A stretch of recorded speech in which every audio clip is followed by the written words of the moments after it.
hidup itu kan harus imbang nih. Antara dunia dan akhirat. Benar. Nah, maka Setuju. bukan berarti orang pesantren itu tidak bisa untuk terjun di dunia perbankan yang itu mungkin menurut orang duniawi. Salah satu dawuh dari seorang ulama dan itu juga kakek saya bisa pernah mendengar begini. Orang kalau sudah berumur 40 tahun itu harus menentukan arah hidupnya mau dibawa kemana. Orang NU itu bisa di mana-mana, tapi NU tidak kemana-mana.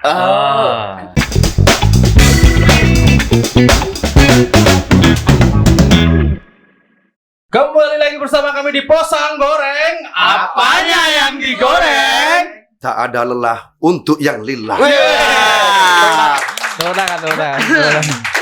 Tak ada yang lelah. Untuk yang lillah. Ini tagline-nya berbahaya loh. Iya, kudu hati-hati. Iya, ya. ini. Masih bersama saya Dandi Utama. Saya Baim Rifat. Dan saya Abdul Aziz. Nah, di momen ini kami mendatangkan sosok yang sangat fenomenal dan dekat bersama Algofilin Brothers katanya Pak Eko. Brotherhood. Persaudaraan Algofilin. Koyo Kristen lah. Freemason, Pak. Iya. Remason. Oh iya. Oh ya, iya lanjut kan. Ini kan kita lagi biasanya di Posang Goreng ini kan kita akan ngobrol bareng para caleg untuk ngobrolin gimana kira-kira visi misi beliau, terus pengennya sih seperti apa ketika menjadi caleg, Betul. dan Program-program apa? program. Oh ya, sangat urban. Jadi seperti itu sesuai ya. Lulusan Jerman, Mas. Oh iya, kok bisa? Jejer kawan. Gak ada kata desing. Oke, kita sekarang bersama iki beno jenenge gak salah ya. Aku mau coy kita iki salah sithik. Wah, coret tapi guse aku bahaya. Bersama Muhammad Ahmad Birbi Munajil Hayat, sarjana ekonomi. Boleh tepuk tangan, boleh. Bagus. 5.000 guys. Jangan lupa nanti ya. Lumayan poli. Oke. Monggo, Gus. Sos pundi sehat? Alhamdulillah. Alhamdulillah. Sehat. Jenengan semua ini gimana? Sehat? Alhamdulillah. Sehat. Bisa bareng. Sebelumnya mungkin kita memberikan waktu untuk Gusi untuk memperkenalkan diri dari dapil berapa, terus dari partai mana. Nomornya sampun keluar nggih? Sampun. Monggo. Nggih, siap. Assalamualaikum warahmatullahi wabarakatuh. Waalaikumsalam warahmatullahi wabarakatuh. Perkenalkan, nama saya memang agak sedikit panjang ini Mas ya. Muhammad Ahmad Birbik Munajil Hayat, sarjana ekonomi.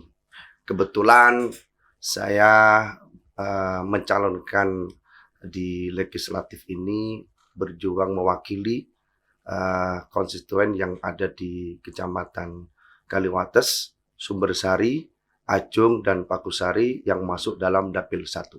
Dan alhamdulillah baru ini mungkin 5 menit yang lalu saya mendapatkan informasi data calon tetap. Kebetulan sudah keluar dan nomor urut saya sudah tetap sesuai dengan nomor partai.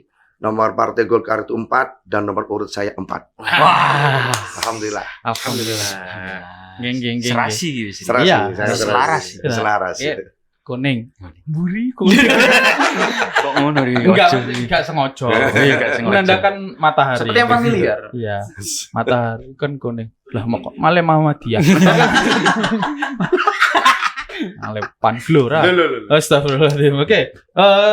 Mungkin teman-teman juga ikut ngobrolin tentang bagaimana Gus Birbi ini kok bisa tiba-tiba berani mengambil keputusan untuk masuk ke partai ya mungkin ya. Iya. Kalau kita melihat kan beliau ini kan seperti eksekutif muda ya.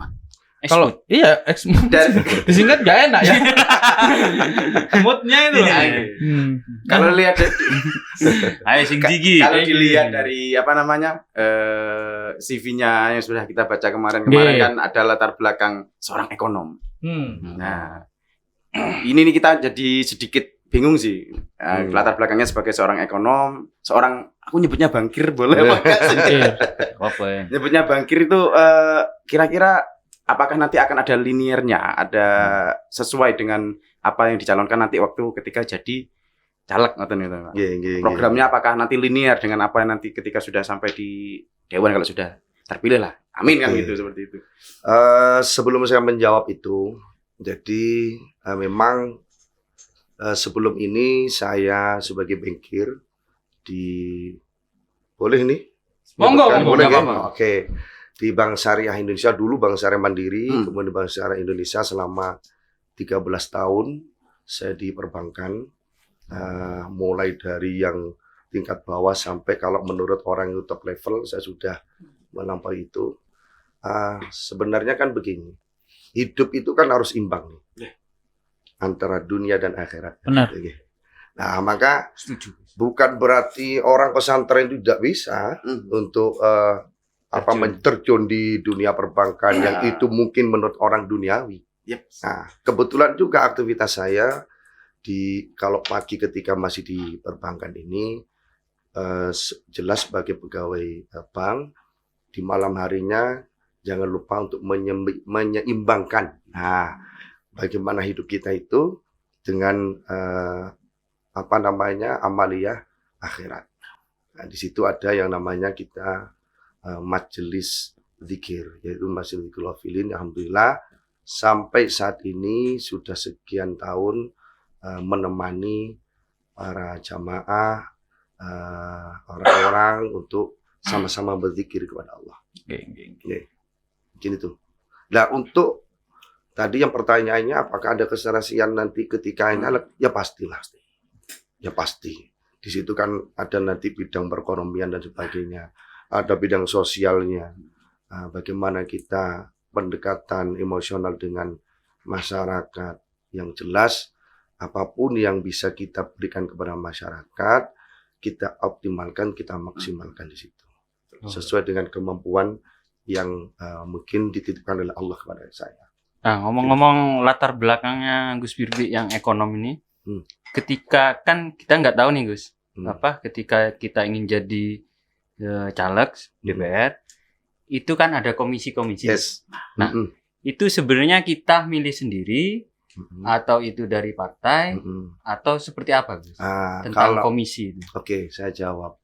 Kalau komisi ini yang menentukan partai. Akan tetapi biasanya partai itu melihat kemampuan dari dewan yang mewakili partai di gedung dewan. Nah, tapi menurut saya begini, siapapun itu yang mewakili rakyat, mewakili masyarakat menjadi dewan sebagai wakil rakyat ini harus siap dimanapun komisinya. Kalau menurut saya seperti itu. Apapun itu basicnya harus mengupgradekan diri, karena yang kita berikan manfaat kepada masyarakat itu belum tentu hanya sesuai dengan keahlian kita. Jadi kita harus upgrade diri, kita harus menambah ilmu. Bagaimana dengan teman-teman dewan yang lainnya, kalau seandainya nanti duduk bersama di situ, kita harus menambah ilmu di situ sehingga lebih besar peluang kita untuk memberikan manfaat kepada masyarakat. Jadi gitu. Jadi memang harus berwawasan luas. Berwawasan luas dan juga ya tadi loh saya yang agak kaget itu siap dimasukkan di semua komisi. Artinya kan memang kalau ini nyuwun sewu kalau kata-katanya kasar kan, siap dipakai di segala medan. Segala medan. Iya. Sama njaluk napa kula tumbas.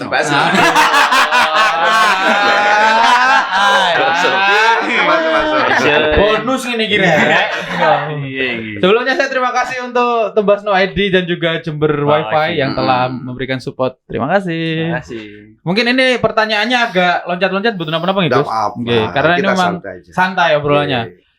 Saya malah gini Gus, kalau melihat jenengan memang eksekutif muda, kok perasaan saya kan bukan sudah dapat ya, tingkatannya itu sudah sangat lumayan di bidang ini gitu. Iya. Anda sudah jadi apa kalau di sini namanya terakhir? Financial trade. Financial trade. Regional manager. Gak ngerti ya, gak ngerti. Nah, maksud saya ini kan memang paparan yang sudah tinggi. Di mana jenengan sudah ada di posisi tersebut. Kenapa tiba-tiba jenengan memilih sebagai Wis enak-enak ya. iku? Aku bisa ngono. Iya. Dan itu dicari orang. Nah, iya. Sekarang ini waktunya beliau tuh menuai sebenarnya. Sebenarnya. Walaupun sebelum-sebelumnya sudah menuai, tapi ini puncaknya sebenarnya. Puncak Yes. klimaks. Aduh, bahaya. Bener, tapi kalau sudah di KBBI benar. Iya benar. Namun Pikiran kita aja ya, kotor. kotor Anda. Monggo Gus. Saya teringat salah satu dawuh dari seorang ulama dan itu juga kakek saya bisa pernah mendengar begini. Orang kalau sudah berumur 40 tahun itu harus menentukan arah hidupnya mau dibawa kemana. Jadi disitulah pangkal mulai perjalanan seseorang manusia ini di terminal yang akan kau pilih di mana.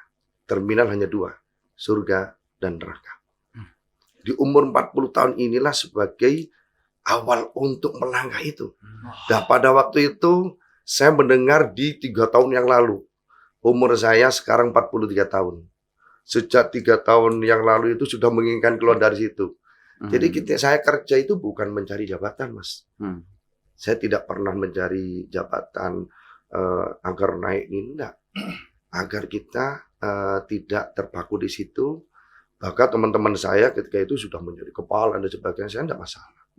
Karena apa yang saya cari itu dengan aktivitas yang saya lakukan ini, kembali lagi, semua itu dari niat.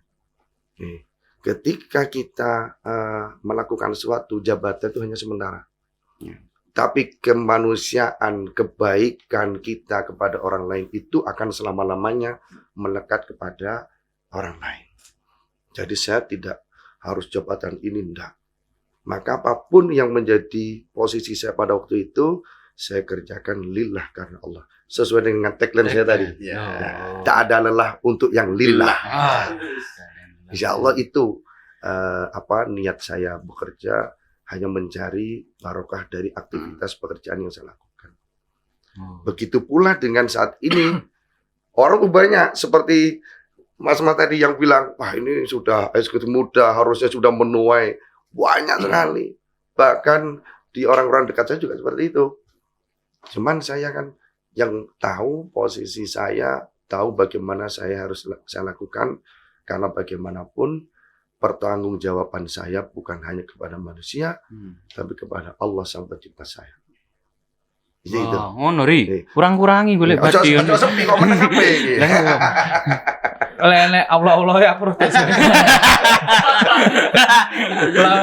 Mulutnya dijaga. Nuwun sewu Gus, berarti kurang lebih ketika karir di dunia perbankan katakan tuntas lah ya. Tuntas. Kemudian Gus Birbik itu ada gambaran untuk melanjutkan levelnya ke tingkatan Kemanusiaan. Kan kalau sekarang kan kita melihatnya caleg kan sebagai calon legislatif. Apakah itu adalah salah satu bentuk langkah untuk jalan untuk mencari ridho, kemudian menebar maslahat kepada umat. Apakah itu termasuk jalan yang ditempuh? Terus terang jujur, berawal itu tidak ada niatan saya untuk maju di pencalekan ini. Jadi niat berhenti dari perbankan itu bukan karena nyalek dan sebagainya. Niat insun saya pada waktu itu totalitas kepada majelis yang kebetulan diamanahkan kepada saya, totalitas bagaimana saya menemani orang-orang yang mungkin tanda petik dianggap tidak punya kasta di hadapan masyarakat dan sebagainya. Itu niat awal. Kemudian kok kebetulan sekali ketika saya ini berhenti ada proses pencalekan ini.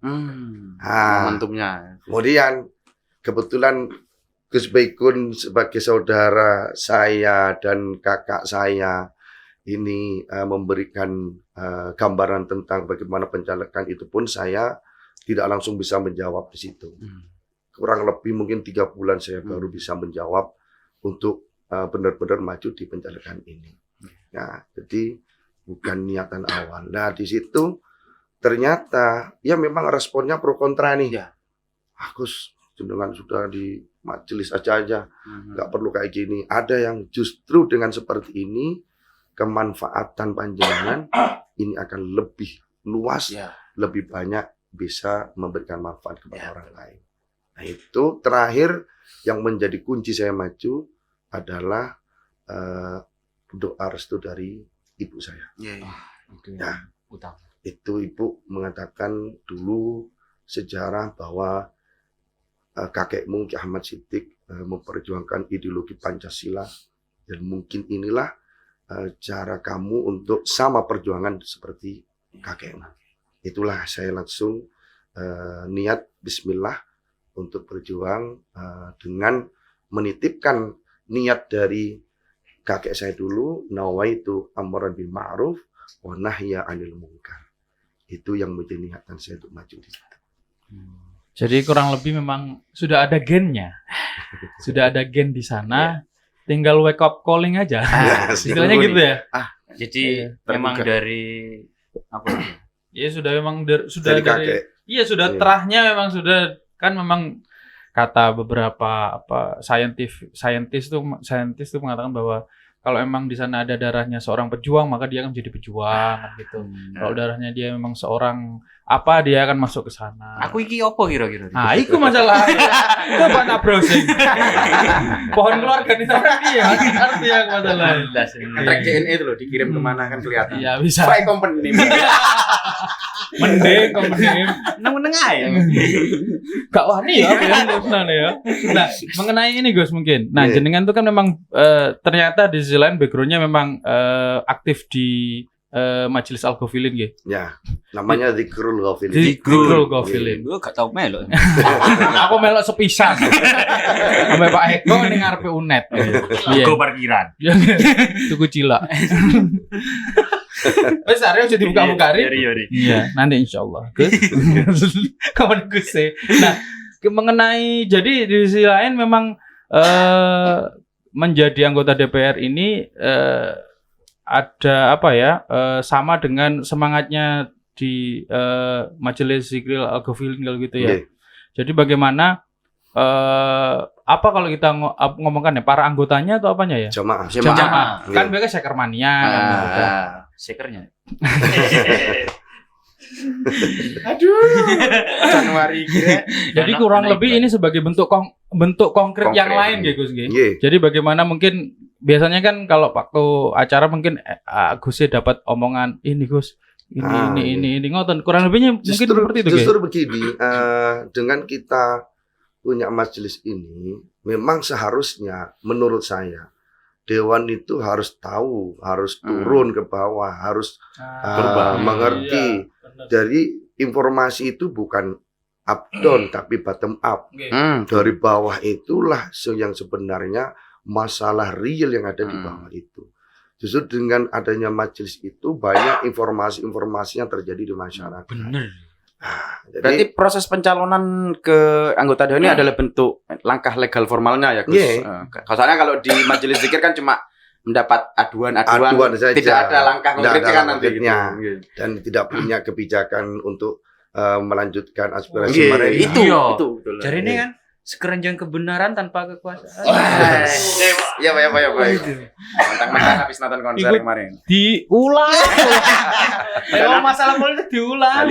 Apalah nih kuris. Oke, terus Gus. Jadi memang di sisi lain memang bentuk konkretnya dan mungkin kebijakan ya.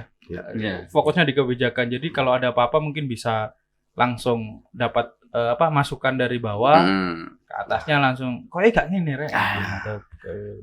Menarik ya. Menarik. Ternyata saya selama ini kan terkesan apatis ya. Kalau mau di luar aja. Ternyata bisa dijalankan secara bersamaan. Benar. Katakan majelis Dzikrul Al-Ghafilin kan saya melihatnya sebagai jalan spiritual kan. Benar. Tetapi ketika ada jamaah yang memiliki keluhan, ternyata bisa disalurkan juga nanti. Iya. Cepat. Iya, iso cepet lah sih. Aku bacanya sidip. Bukan. Pikiranmu nah. Kita kan CNI. Tapi gini Gus. Jenengan kan identiknya itu dengan NU. Oke. Secara kelembagaan nih. Secara kelembagaan. Bahkan beliau ini anggota. Anggota, Pak.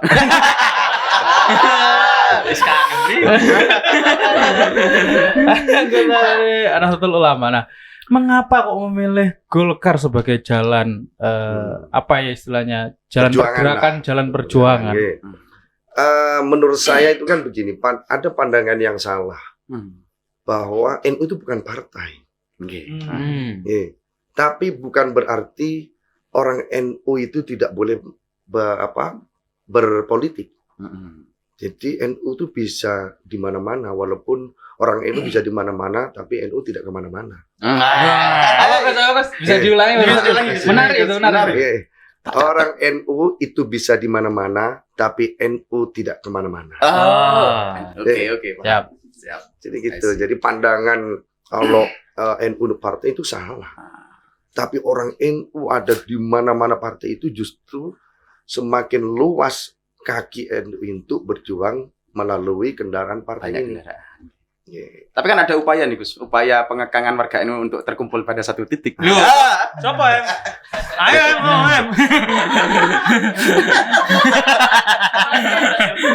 Moderator ya bingung. Blank deh. Wong loro gak apa-apa. Kita kon metu dhisik ya apa. Gimana, Pak? Oh, jadi tapi enggak lah bagi saya kan ya kalau melihat dari pergerakan. Loh, kok aku sih jawab? Saya kira orang NU itu bukan orang bodoh. Iya. Orang NU justru dari orang Nahdliyin itulah banyak ilmuwan, ya banyak orang yang pintar di situ. Jadi tidak bisa terbodohi hanya hal sesuatu hanya yang sementara saja. Orang itu harus punya niatan yang memang innama amalu binniyat. Itu harus dikuatkan keyakinan. Dan orang NU itu tidak boleh memaksakan. Allah saya tidak boleh ikrah fiddin. Jangan memaksakan agama. Apalagi hal yang bukan agama dimaksakan. Jangan lupa. Kok cangkemin dia. Moderator netral ya.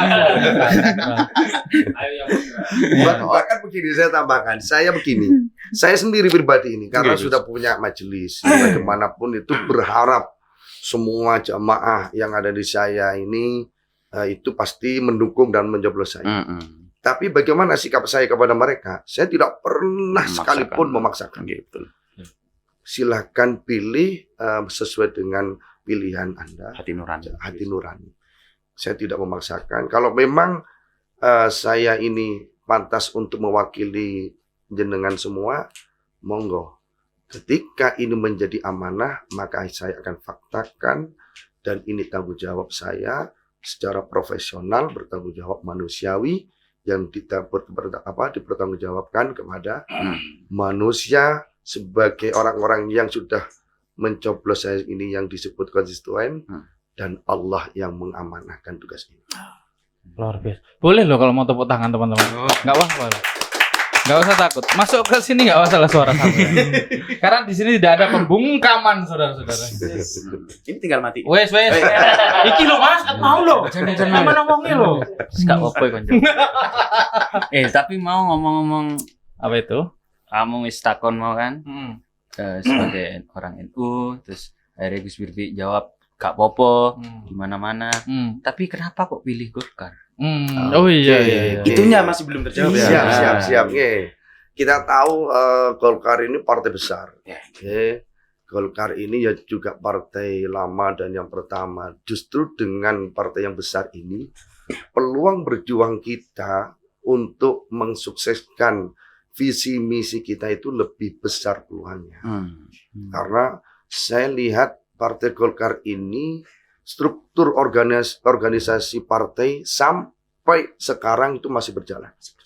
Ya, ada petugas kecamatan Golkar, ada petugas desa, dusun, itu sampai saat ini itu berjalan.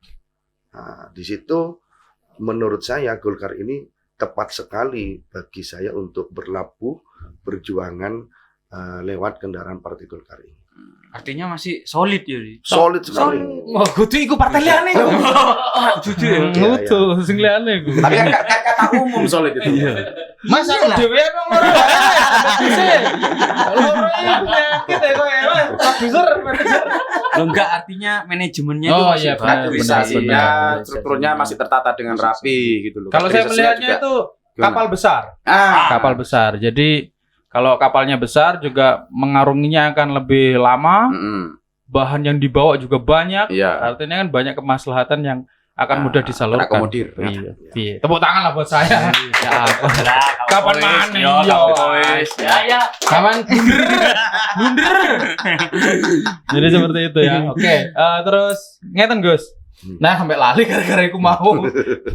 Mengenai peta perpolitikan di Jember nggih, niki mungkin agak sedikit spesifik. Terus pun Gus, jenengan melihat peta perpolitikan di Jember sekarang ini. Untuk saat ini peta perpolitikan Jember ini mulai dapil 1 sampai dapil 7, saya rasa semuanya ini dapil neraka semua. grup neraka. Dapil neraka, ini grup neraka. Karena begini, saya melihat ini seluruh caleg baik mulai 1 sampai 7 di dapil 7, dapil 1 itu pun ini semuanya bergerak. Nah, akan tapi ya pastinya setiap caleg ini punya kelebihan dan kekurangan yang bisa dilihat oleh masyarakat. Maka suguhkanlah yang terbaik bagi mereka. Dan suguhan ini jangan hanya sekedar merah di bibir saja. Mutar.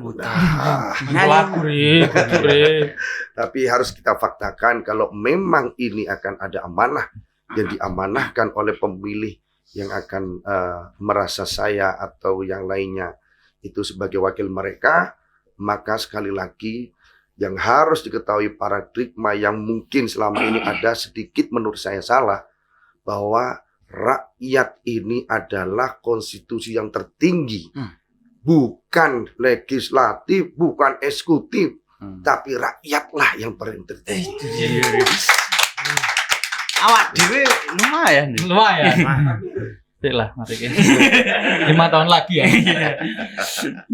Nggih.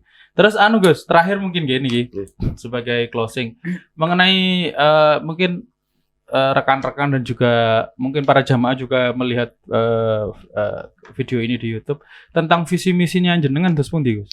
Oke. Kalau visi saya sesuai dengan yang disampaikan oleh guru-guru saya, leluhur saya, jadilah wakil rakyat yang amanah, profesional, bertanggung jawab, dan manusiawi. Itu visi saya. Untuk misi, jelas kita ini sebagai jembatan bagi masyarakat untuk mengakomodir aspirasi mereka. Kalau dikatakan jembatan ini kan sebagai wasilah. Setiap orang itu butuh yang namanya wasilah. Nah, sama halnya di majelis kami itu di Tikur Kofilin itu juga kita mencari wasilah agar kita ada jembatan dari kita sebagai makhluk dan kepada Allah Sang Pencipta kita. Setiap orang itu harus ada wasilah. Jadi ada jembatan bagi mereka dan saya sebagai jembatannya untuk bisa memfaktakan aspirasi masyarakat. Yang kedua, salah satu misi saya, apa yang sudah diamanahkan ini akan saya usaha secara maksimal dan optimal sesuai dengan tupoksi, sesuai dengan job description saya untuk bisa kita berikan kepada masyarakat.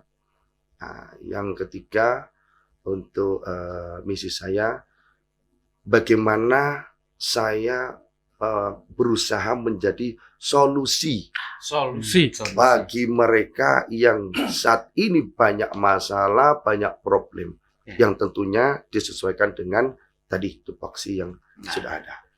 Bisa aku. Apa masalah lari? Mau kira awakmu tok. Tapi ini tangannya. Oke, jadi mungkin ada pertanyaan lagi sebelumnya? Sebelum saya tutup mungkin teman-teman. Oh ya, mungkin kita kalau mau milih gimana tadi? Oke, kalau gitu seperti itu ya. Mungkin diingatkan kembali mungkin Gus. Jenengan dari dapil berapa dan nomor berapa? Monggo. Dari partai apa? Oke, untuk memilih jangan lupa karena untuk pemilihan di DPRD kabupaten itu tidak ada foto. Oh, Harus diingat nih Oke. nama. Ingat ya. Sebenarnya yang pertama gampang ingatnya nama yang paling panjang deh. Siapa namanya? Muhammad Ahmad Birbik Munajil Hayat. Ada SE-nya itu ya. Di Partai Golkar. Partai Golkar itu partai nomor 4 dan urutan saya juga di nomor 4. Jangan lupa untuk kartu coblos itu untuk DPR Kabupaten yang warna hijau. Hijau. Enggak kuning ya. Ya, NU-nya, Gus. Nanti Contoh NU-nya. menyelamatkan NU-nya. NU. Ada NU-nya gitu. Enggak mau nawang. Dan jadi lupa di dapil 1. Oh, dapil Dapil Dapil satu. 1 meliputi Kaliwates, Kaliwates, Sumbersari, Sumbersari, Ajung, Ajung, dan Pakusari. Pakusari. Tepuk tangan teman-teman. Sumbersari nih. Sumbersari. Iso nyoblos kan? Ayo. Amat. Kan emang Tegal besar kan. Iso toh. Aduh. Baik. Terima kasih teman-teman telah mendengarkan paparan dari Gus Muhammad Ahmad Birbik Munajil Hayat Sarjana Ekonomi, dan semoga kita doakan bersama diberikan jalan oleh Allah Subhanahu wa taala. Amin. Dan diberikan jalan yang paling terbaik lah. Amin. Bismillah. Kalau niat baik pasti ada jalan Pasti ada kan. Amin. Oke. Amin. Piye penutupannya lah. Ketemu nanti biar Gusnya yang apa yang digoreng nanti Gusnya lagi ya. Kameranya langsung ke Gusnya lagi ya. Apa gitu? Oke, ketemu lagi nanti Di minggu Posang depan Goreng di Posang Goreng selanjutnya. Apanya ya? Dorong. Sesuai. Masih bersama kami di Posang Goreng. Apanya yang digoreng? Tak ada lelah untuk yang lillah. Alhamdulillah.